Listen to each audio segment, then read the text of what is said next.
kí ẹ máa kí gbogbo wa wípé a kú dédé àkókò yìí wo tẹ̀ tí náà fọ̀ní láti máa wà lórí ìkànnì Olómi Ọgbọ́n TV ojú tẹ fi ń wò wá òfin fọ́ bẹ́ẹ̀ sì rèé tí tẹ fi ń gbọ́ wa kò ní di láṣẹ Elédùmarè látàrí ọ̀pọ̀lọpọ̀ àwọn rògbòdìyàn eléyìí tí ọ̀rọ̀ tó ń padà jẹyọ jáde lẹ́yìn ìpapòdà gbajúgbajà òǹkọrin ẹ̀mí eléyìí tí orúkọ rẹ̀ ń jẹ́ Ajínrere Bùnmi Akínàánú tí ọ̀pọ̀lọpọ̀ àwọn ènìyàn mọ̀ sí Omijé Ojú Mi.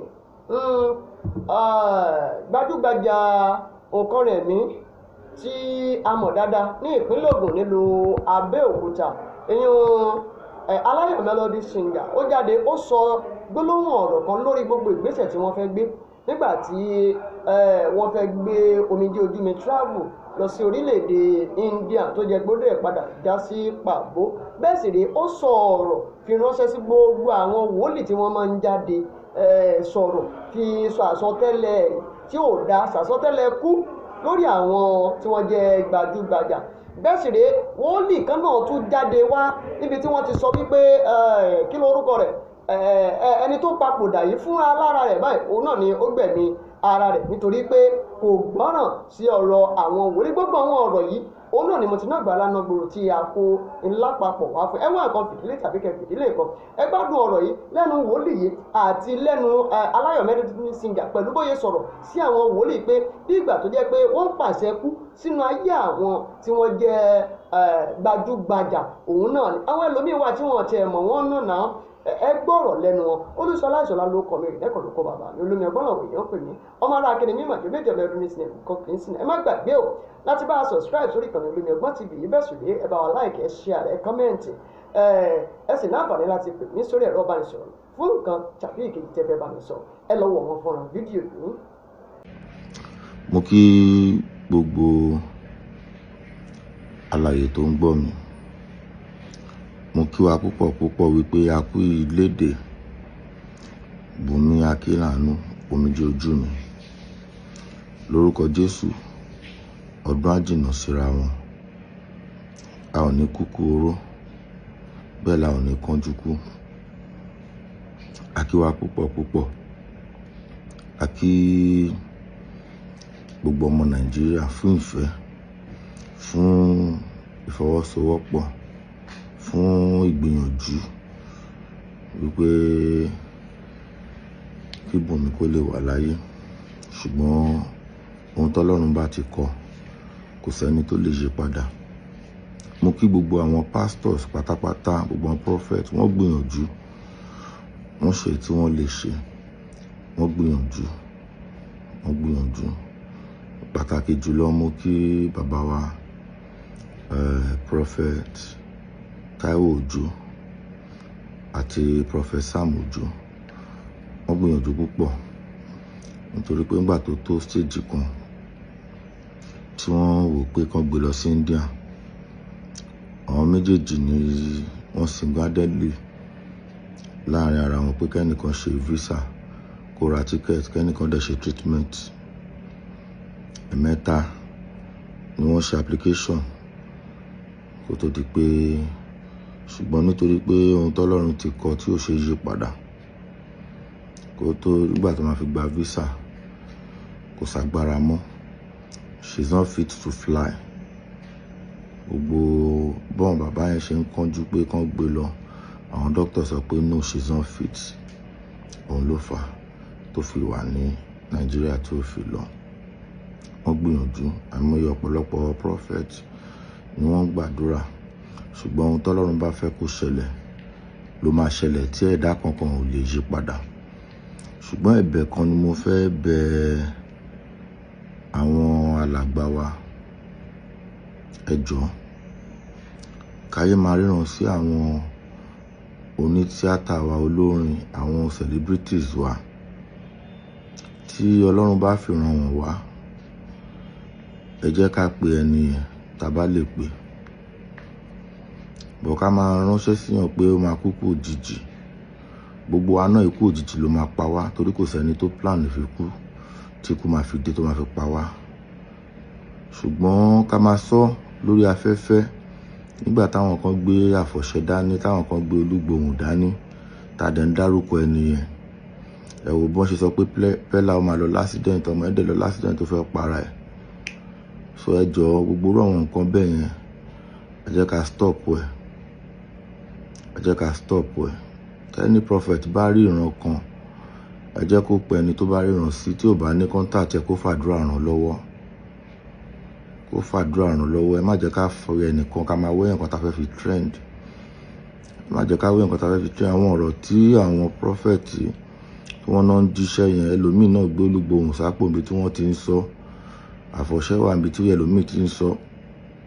Meanwhile ilé ayé oníkálùkù lógún tẹ̀lé lẹ́yìn, and for the fact that pé prophet kan lọ sọ pé ẹnìkan ó máa kú ńgbà báyìí, àwọn tó ti ń lépa ẹ̀sìn ibi tẹ́lẹ̀ wọ́n á lo advantage yẹn pé Ọlọ́run ṣe ẹnìkan kú ti sọ. Ẹ jẹ́ ká stop ẹ o, àti contact àwọn agbófinró, wọ́n dẹ̀ sọ pé gbogbo nǹkan tẹ̀ ń sọ yẹn kò bá òfin mu. So ẹ má jẹ́ ká sọ nǹkan tí ò bá òfin mu, ó má jẹ́ pé wọ́n máa fi òfin ọwọ́ òfin gbé àwọn èèyàn tó bá ti ń sọ irú nǹkan bẹ́ẹ̀. Ẹ jẹ́ ká stop ẹ, kó fi ogun ikú òjijì bù. Everybody ló máa kú kú òjijì everybody máa kú, kò sẹ́ni tó ń plan fún kú, kò sẹ́ni tó ń plan fún kú. Ẹ jọ̀ọ́ ẹ jẹ́ ká stop ẹ.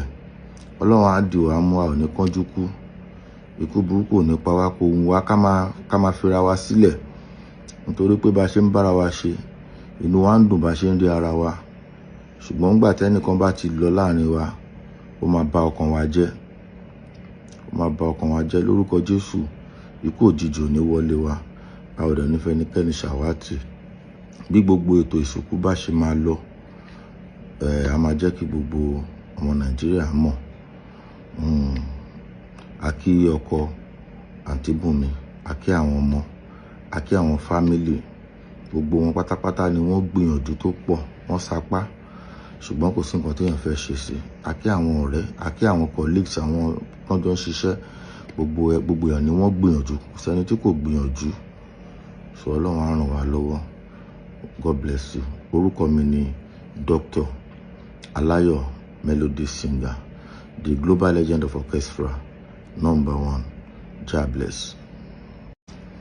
Má ṣe dá ọmọlàkejì rẹ lóró, má ṣe dá ọmọlàkejì rẹ lóró, má ṣe dá ọmọlàkejì rẹ lóró kó má dá, má ṣe dá ọmọlàkejì rẹ lóró. Ọlọ́run tó dá wa ó fi ìfẹ́ dá wa pọ̀ ni, Ọlọ́run tó dá wa ó fi ìfẹ́ dá wa pọ̀ ni, kò sì ṣe wá níbi, kò sì dá wa lóró. Má ṣe dá ọmọlàkejì rẹ lóró, má ṣe dá ọmọlàkejì rẹ lóró. Omijé ojú mi, ó mà ṣe o, ó mà ṣe o, ó mà ṣe o. Àwa ọmọ adarí oorun, kọ́lọ́njá gbọ́n. Bẹ́ẹ̀ ni ìrìn àjò ẹ̀dá láyé Ọlọ́run ló mọ̀, àwa èèyàn náà sì tún mọ̀. Ọ̀pọ̀lọpọ̀ wa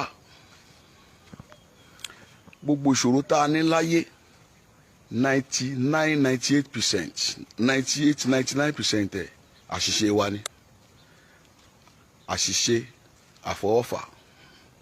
Bẹ́ẹ̀ ni ká máa dẹ̀jà ewu ńlá ni. À ń dẹ̀jà Ọlọ́run. Olúwa sọ fún mi lọ́jọ́ kan, ó ní ó mọ̀ ṣòro ayé ni ẹ̀já dídá ni. Ó ní nígbà ayé Noah, ó ní a sọ pé ìkún omi ń bọ̀ o, ẹ wá wọkọ̀ ìgbàlà o.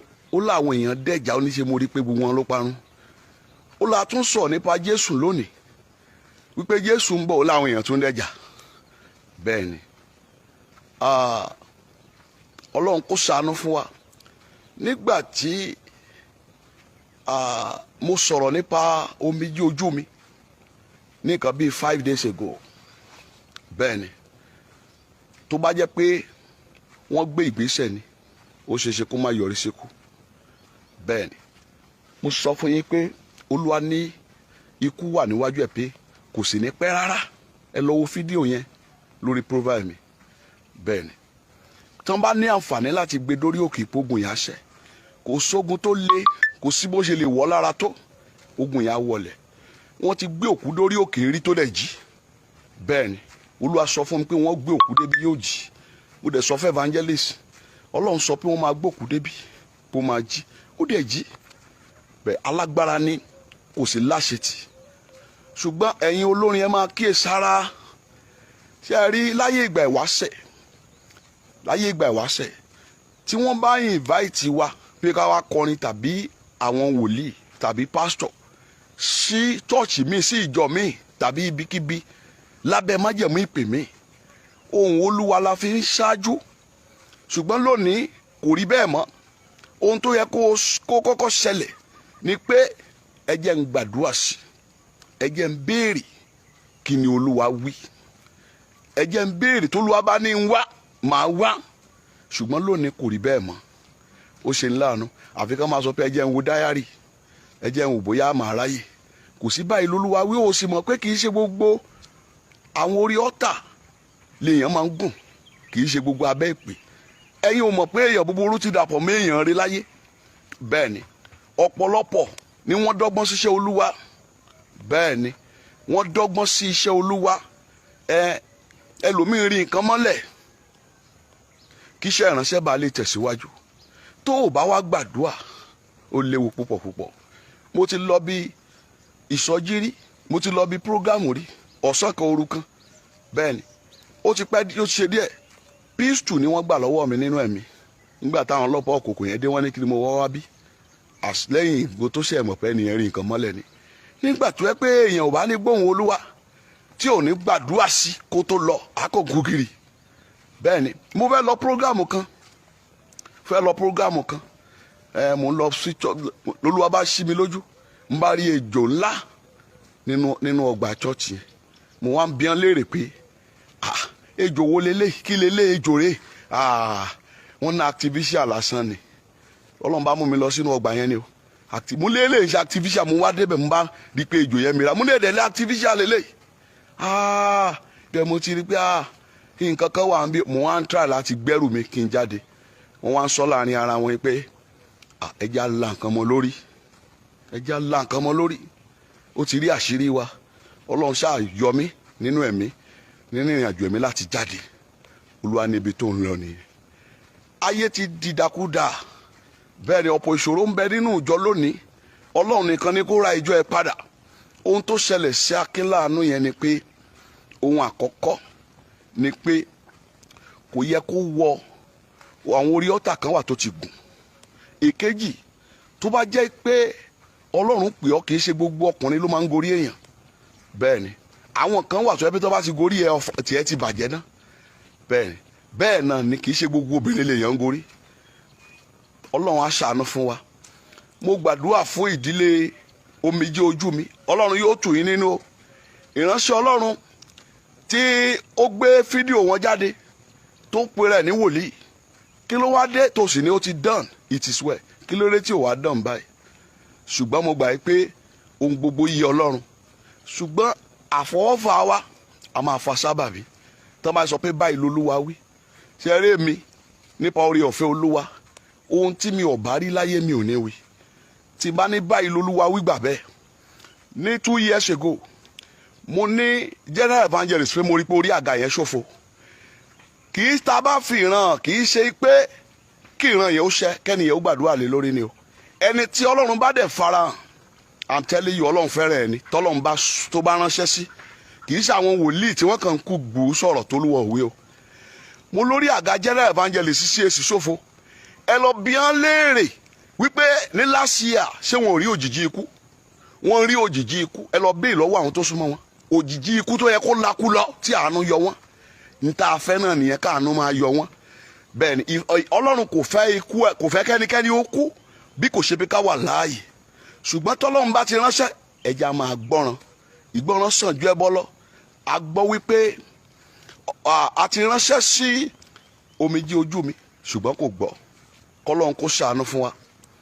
Tá a bá ti kìlọ̀ fún yẹn já gbọ́, mo ní kó gbé débí yóò rí wòsàn. Àfi tó bá jẹ́ pé agbára kan wà tó tún lágbára jọ Ọlọ́run lọ nìkan. Tí ò bá ti ṣe agbára tó ju tọ́lọ́run lọ, mo sọ́rí gan, májẹ̀mú tó Olúwa dá nìyẹn. pé ogun tó ti ṣẹ́ lòun máa gbé débi, ọlọ́run dẹ̀ ń ṣẹ́ ogun yẹn. Wọ́n gbòkú débi ó jìnnà, bẹ́ẹ̀ ni ẹni tán ti condemn tán ti daṣọ bò lórí. Ṣùgbọ́n a dúpẹ́ lọ́wọ́ ìyàwó ẹ̀ ní ọkọ òun òkú sẹ́, àwọn wá yín mú sí, wọ́n gbé débi, ọlọ́run dẹ̀ ó dẹ̀ gbé dìde, alágbára ni. So ohun tí mò ń sọ fún wa ni pé ohun àkọ́kọ́, orí ọ̀tà tí ọmọbìnrin yẹn gùn, ẹ lọ wo fídíò mi kí ni mo ti sọ pé pé kò ní kú ẹ̀ ò ní pẹ́ rárá tí wọn ò bá gbé kó lọ hospital. Mo dẹ̀ nìkan gbé débi kó máa rí wòsàn. Ọ̀rọ̀ bíi 5 days ago ni mo ń sọ yìí, mi ò kúkú rí mi ò mọ̀ rí, ṣùgbọ́n ohun tó lọ́wọ́ bá fi hàn làwọ̀ sọ. Kì í ṣe tí ìbá ṣe pé ayé tó ti bàjẹ́ láyé ìgbà kan tí wòlíì ọlọ́run bá sọ̀rọ̀, Olódùmarè àṣẹ́gun ni. Tí wòlíì ọlọ́run bá sọ̀rọ̀, ọlọ́run ló sọ̀rọ̀, ayé á sì wárìrì. Ṣùgbọ́n nítorí pé irú ti dàpọ̀ mọ́ sàpà, ṣùgbọ́n nítorí pé àwọn wòlíì èké ti pọ̀, kò jẹ́ kán tiẹ̀ dóhùn Olúwa mọ̀mọ́. Ṣùgbọ́n ohun tí Bíbélì sọ ni pé wòlíì tó bá sọ̀rọ̀ tí ọ̀rọ̀ yẹn ṣẹ, wòlíì ni. Àti ẹ̀dúpẹ́ wípé ọlọ́run gbàkóso, ó gbàkóso. Lórúkọ Jésù mi sí ẹ má máa pè mí sí àwọn, ẹ má máa pè mí, mo fi ọlọ́run bá bẹ̀yìn tí ẹ má máa pè mí sí àwọn sí nọ́mbà yìí, bá máa fún yín ní nọ́mbà tẹ́ má máa pè mí sí gan. So ohun tó ṣe pàtàkì jù láyé òun ni pé kí ọlọ́run fún ara rẹ̀ kó máa darí ayé ẹ̀. Ẹ máa fi ẹ̀mí mọ́ sí amọ̀nà kẹ́ ẹ tó lọ chọ́ọ̀chì lásìkò yìí, kẹ́ ẹ tó lọ sábẹ́ ìpè kan, ẹ béèrè lọ́wọ́ Olúwa kí l'Olúwa wí, torí pé kó má bàa jì sọ́fìn. Ọ̀fìn ń bẹ o, ọ̀fìn ń bẹ o. Bẹ́ẹ̀ ni ìwọ tó yẹ pé owó ló ṣáà bù ọ́ lójú kó ṣáà ti lówó, tàbí káyé lè mọ̀ tó wá ń lọ káàkiri, tó ń lọ káàkiri láì gba ìtọ́ni ẹ̀mí mímọ́. Ìyá mi Bọ́lá rẹ, obìnrin takuntakun, obìnrin bí ọkùnrin, màá mi Bọ́lá rẹ, tí n bá invite wọn wá bí, by the special grace of God, wọ́n tó ń bọ̀ níbi ẹlẹ́ẹ̀kẹrin lọ́dún yìí, ẹlẹ́ẹ̀kẹrin tán máa wá sórí òkè ni. Màmá ní wòlíì, a ní prophet, ẹ jẹ́ ká gbàdúrà sí i, ntòlúwa bá wí màá jẹ́ kẹ́ ẹ gbọ́. Màá ní màmá, ọlọ́run á bá yín sọ̀rọ̀. Ìgbà tọ́lọ́run bá màmá sọ̀rọ̀, màmá ní ẹ̀mí mọ́ ti gbà wá láàyè, a máa wá bó ṣe ẹ kórí nìyẹn. Ṣùgbọ́n kọ́lọ́run kó ṣàánú fún wa, kì í ṣe gbogbo yín o, ṣùgbọ́n ẹ máa gba ìtọ́ni kó o tó lọ síbikíbi. Lórúkọ Jésù a ò ní jì sọ́fìn ayé. Ẹ̀yin tẹ́ ń gbọ́ mi, ìdààmú ayé ò ní dé báyé, ẹ ní rí wàhálà, ẹ ní kàn ṣòro. Nínú ọdún yìí ikú ò ní pẹ́ nìkan nínú wa. Ìjì afẹ̀míṣòfò lórúkọ Jésù kò ní jà wá tọmọtọmọ, tayátayá, tọkọtọkọ, ipá ọ̀tá ò ní ká wa. Ohùn Olúwa ó ṣe kókó púpọ̀. Èmi ò lágbára mi àtọ́, tí Olúwa bá bá mi sọ̀rọ̀ mo ṣe wà yìí láàrin ọjọ́ mẹ́ta, I'm telling you, inú mi ò lè dùn. Bá mi Ọlọ́wẹ̀rẹ́ wọ́n ní Olúwa ó bá wa sọ̀rọ̀ ni. Wọ́n nígbà tó ti tọ́jọ́ mẹ́ta tọ́lọ́ ò bá wọn sọ̀rọ̀. Olúwa kí ló dé, mo ti ṣẹ ni. Olúwa sọ pé ó ṣẹ, mo kàn mọ̀ọ́mọ̀ má sọ̀rọ̀ ni. Bẹ́ẹ̀ ni tó o bá gbóhùn Olúwa láàrin ọjọ́ mẹ́ta sọ́sẹ̀ kan, nǹkan ti ṣe ọ́ o. Tó bá jẹ́ pé ẹ̀mí mọ́ níbẹ̀ nínú ẹ̀ gẹ́gẹ́ bí ọmọ Ọlọ́run, o gbọ́dọ̀ máa gbóhùn Olúwa. Mo ti béèrè lọ́wọ́ ìyàwó mi láàárọ̀ yìí pé kí l'Olúwa wí, sọ́lọ́run ò rán ọ sí a. Bẹ́ẹ̀ ni o gbọ́dọ̀ máa wá ohùn Olúwa kiri, ni òun ló ń fún alágbára. Tí o bá ti sóhùn Olúwa kò sí wòlíì mọ́. Ní ọjọ́ Monday nígbà mo fẹ́ jáde, mo níbi tí mo ń lọ, áńgẹ́lì Olúwa wá bá mi, ó ní o níbi tó fẹ́ lọ láàárọ̀ yìí. Mo ní bẹ́ẹ̀ ni. Ó ní o ò gbọ́dọ̀ jáde torí pé ewu ń bẹ lọ́nà. Mo ra jókòó sílé mi, mo sọ fún ìyàwó mi, mo ní Olúwa mà sọ pé kí n má jáde pé ewu wà lójú ọ̀nà. Kíákíá mo jókòó sílé o, torí pé òun nìkan ni ọba tí ń rí inú tí ń ròde, òun lọ́ba tó mọ ìkọ̀kọ̀ tó mọ gbangba.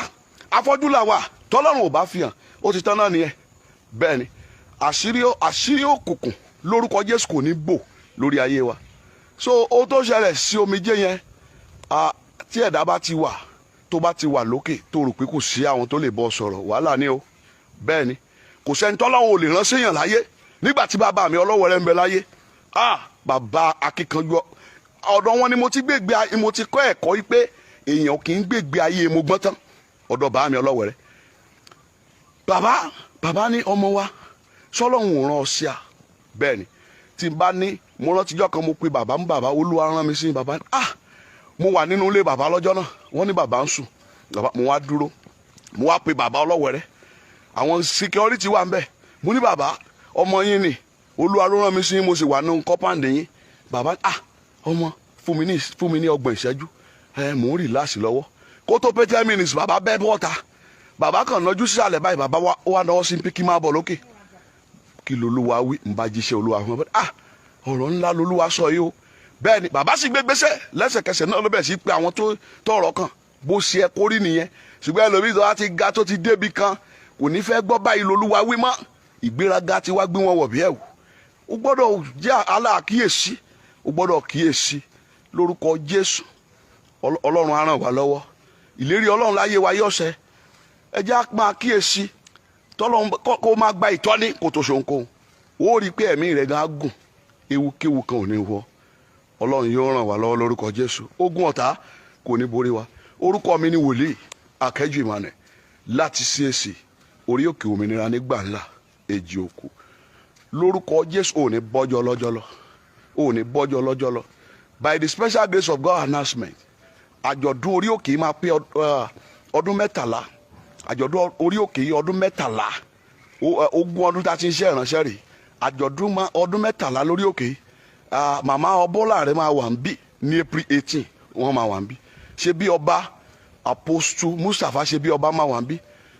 Àwa AK-47 àwọn náà máa wà ń bí. Àwọn akíkanjú pẹ̀lú àwọn ọ̀pọ̀lọpọ̀ àwọn ènìyàn pàtàkì. Bẹ́ẹ̀ ni wọ́n máa wà ń bí lọ́jọ́ yẹn. Ẹ já gbìyànjú, ẹ já káwa náà múra láti on the 50th of April. Ìyanu yóò ṣẹlẹ̀.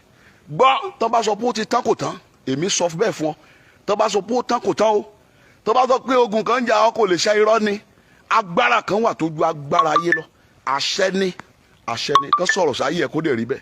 Lórúkọ Jésù a ó délẹ̀ ìlérí.